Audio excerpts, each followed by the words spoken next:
What's happening in Santa Clara does not feel like some tiny off-season tune-up. It feels like a team that knows exactly how heavy this window really is. When you start seeing signs of concern around wide receiver, the offensive line, depth, and even the long-term future of major pieces on this roster, that is not a small detail. That is contender pressure. And to me, the message is crystal clear. San Francisco knows it cannot afford to waste another season just coasting on raw talent alone. The Niners are being forced to think about right now and what comes next at the same time, because that is what a Super Bowl chase demands. If you feel that pressure with this 49ers faithful, subscribe to the channel and stay with me all the way through. The first story already sets off the alarm in the best way possible, because multiple 2026 mock drafts have San Francisco attacking the offensive side early. And to me, that makes perfect sense for where this roster is right now. On one side, you have Omar Cooper Jr. projected at pick number 27. On the other, you have offensive line names like Chase Bisontis or even Blake Miller showing up as options, both for the present and for the future. And when you connect those dots, the message hits hard. The 49ers know this offense still has star power, but it cannot survive on big names alone. Because let's be real here, Mike Evans and Christian Kirk are in the building, and that obviously gives this group some real weight. But the question does not disappear. Where is the youth? Where is the fresh juice? Where is the next wave for an offense that has to stay explosive even when the season turns into a street fight? If the franchise is seriously looking at wide receiver early in the draft, that is not contradicting free agency. That is contender vision. Teams chasing a title do not just build for the next game. They build for the next problem before it blows up in their face. And the offensive line might be an even bigger deal. Trent Williams is still hanging over everything because we are talking about an all-pro, a monster in this system, but also a player with a massive cap hit who is now at the stage of his career where the future has to be part of the conversation.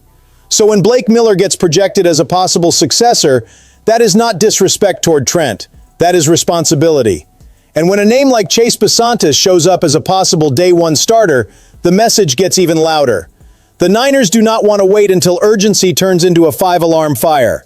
From where I'm sitting, Santa Clara is being pushed into a grown man decision. Either this team injects youth and power into the structure of the offense right now, or it risks walking into 2026 depending way too much on veterans and patchwork fixes at critical spots. And a real contender cannot play games like that. Let me hear from you in the comments. If you were making the call, would you go wide receiver at 27? Or would you protect the offensive line first? The second story might not be the loudest one, but it could be one of the smartest.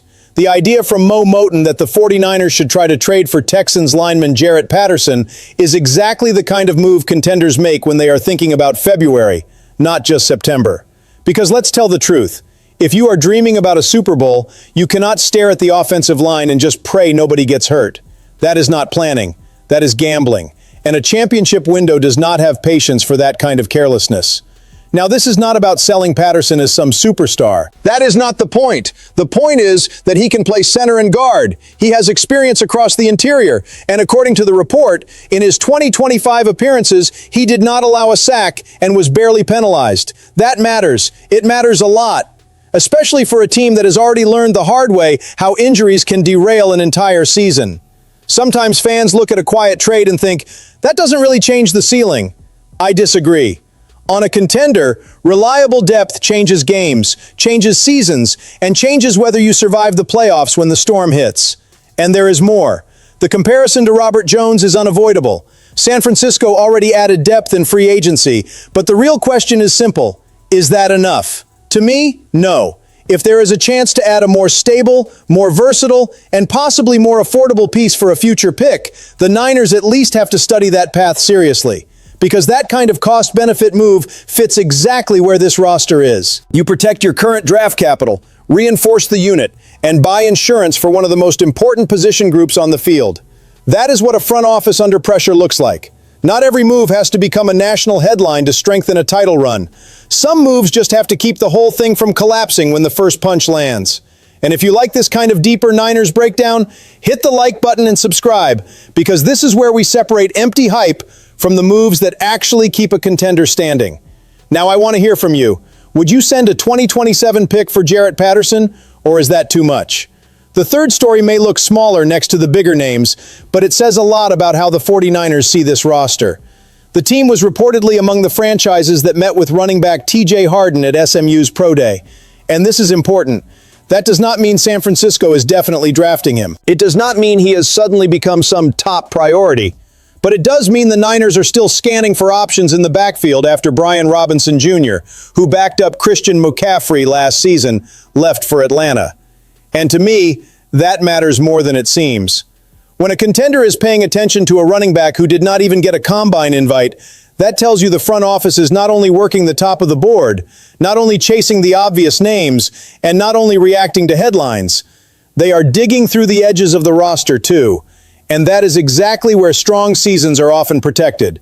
Everybody talks about McCaffrey, and rightfully so, but the danger starts when the conversation stops there. The real question is this: who keeps the engine running? Who gives this room some muscle? Who helps protect the system if the workload has to be spread around as the season becomes a war of attrition? Harden's production shows a player with college experience, real volume, and at least some receiving ability. I am not saying he comes in and transforms the offense. That would be over the top. But I am saying this kind of scouting fits the mindset of a team that does not want to get caught sleeping. Right now, the roster already has Jordan James, Isaac Guerendo, and Patrick Taylor. Even so, the fact that the franchise is still looking around suggests the backfield is not locked down. It is still open for competition, evaluation, and upgrades. And for a team under championship pressure, that is a good sign. Because a contender that gets comfortable becomes a contender that gets exposed. If the 49ers are watching even the running back depth chart this closely, it means they understand a long season is not won with the perfect starting lineup on paper. It is won by having answers when the script gets ripped up. Be honest in the comments. Do the Niners still need to add another running back to strengthen this title push? And then there is the fourth story, and even though it seems simple on the surface, it reinforces a warning this fan base cannot ignore. Ben Bartch signed with the Detroit Lions, and by itself that move does not change the fate of the franchise. But when you line that up next to the mock drafts focused on the offensive line, the uncertainty around Trent Williams, and the idea of adding more depth through a trade, the picture gets a whole lot clearer. San Francisco is watching the offensive line turn into a real pressure point in this roster build. Bartch was not some star of the rotation. That is not the issue. The issue is that he was part of the depth ecosystem up front. And depth in the NFL, especially for a contender, is never just background noise. Not when you are talking about a player who has dealt with injuries and a position group that can get battered fast. So when he leaves, the conversation is not, the 49ers lost a star. The real conversation is, how many layers of protection does this team still have when the season gets brutal? Because this is how good teams slip. Not always with the superstar going down right away, but with the accumulation of smaller losses, weak replacements, and bad improvisation at positions that demand chemistry and brute force. The offensive line does not forgive sloppy planning. And right now, every sign from this offseason points in the same direction. Reinforce this unit, refresh this unit, or protect this unit before the issue gets bigger. In my opinion, Bartch leaving does not need to create panic, but it absolutely needs to sharpen the read. It raises the urgency. It makes it even harder to treat the offensive line like some secondary conversation. And if John Lynch really wants to protect this Super Bowl window, the answer has to come through a young draft pick, dependable depth on the roster, or ideally both at the same time. So tell me straight, has the offensive line already become the #1 priority for the Niners going into 2026? Or are there still other needs you would put ahead of it?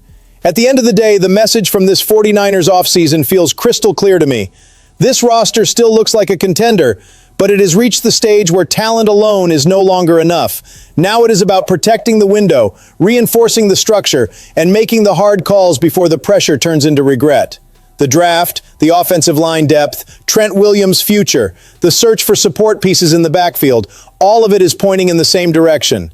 Santa Clara knows this team is playing for a title, and when a franchise truly understands that, every move carries double the weight. Hit like, subscribe to the channel, and drop your take below. What is the one thing these Niners still need to go from dangerous contender to real champion?